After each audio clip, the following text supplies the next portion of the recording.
সবার আগে জানাই শুভ দোল পূর্ণিমার প্রীতি ও শুভেচ্ছা।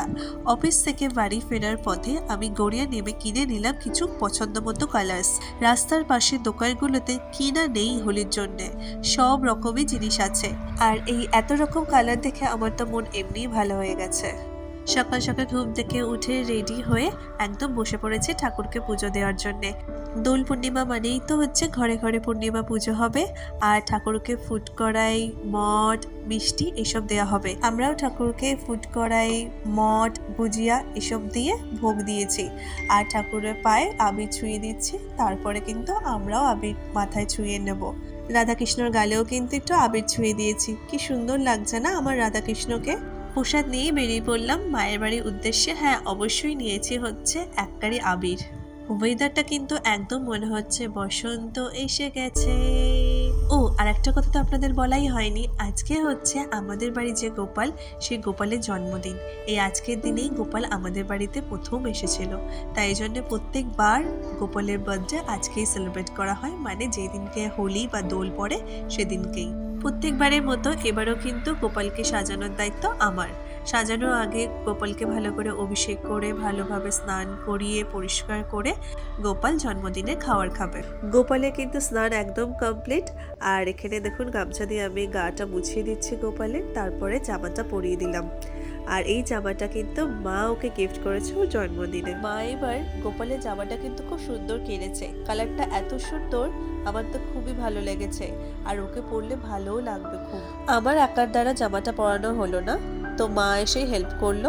জামাটা পরে একদম রেডি হয়ে গেছে, কি সুন্দর লাগছে। এরপর আমি ওর জুয়েলারিগুলো পরিয়ে দিচ্ছি।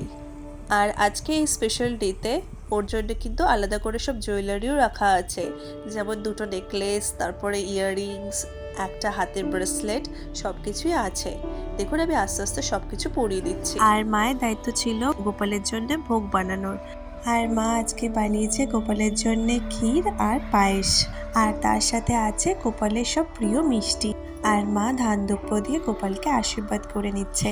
এই হলো আমার ছোট্ট গোপালের জন্মদিনের সেলিব্রেশন। আর হোলির দিনে হোলি খেলবো না সেটা তো হয় না, তো মা গোপালকে আবির দেওয়ার পরে এখানে সুমনকে আবির দিয়ে দিয়েছে। আর দেখুন একদম সুমনের ইচ্ছাই না আবির মাখার, মুখটা করেছে দেখুন, ও একদম আবির মাখতে পছন্দ করে না। আর এই দিক থেকে কিন্তু আমি আমার মায়ের মতো একদম, মাও যেমন হোলি খেলতে পছন্দ করে সেরকম আমিও। দুজনেই আবির লাগিয়ে নিলাম দুজনের গালে, আর তারপর চলে গেলাম এবার নিচে বৌমাদের কাছে। সবার প্রথম বড় জেঠুর পায়ে আবির দিয়ে শুরু করলাম, তারপর সব বৌমাদের। এই দেখুন অলরেডি বৌমার মা অলরেডি হোলি খেলা শুরু করে দিয়েছে। হোলি খেলার পর চললো মায়েদের ফটো সেশন। শুধু হোলি খেললে আর ফটো তুললে হবে, কিছু খাওয়া দাওয়া তো করতে হবে। তো জেঠু চলে এসেছে এখানে জিলিপি নিয়ে আমাদের দেওয়ার জন্য। মা বাবাদের এখানে কিন্তু হোলি খেলা শেষ হয়নি, এরপর যাচ্ছি আমরা আর এক জেঠিমার বাড়িতে। চলুন যাওয়া যাক। আমি জানি এই ভিডিওটা অনেকটা লেট হয়ে গেল আপলোড করতে, অনেক দিন পরে আপনাদের সাথে আমি শেয়ার করলাম, প্রায় এক সপ্তাহ। আমার শরীরটা মেজাজ একটু খারাপ হয়ে গেছিলো, আর আমি কোনো ভিডিও আপলোড করতে পারিনি, আর ভয়েস ওভারও দিতে পারিনি। এই ছিল আমার হোলি সেলিব্রেশন। সারাদিনটা আমি কেমন কাটালাম আপনাদের সাথে আমি শেয়ার করলাম। আজ তাহলে আসি, আবার দেখা হবে আমার নেক্সট ব্লগে। টাটা।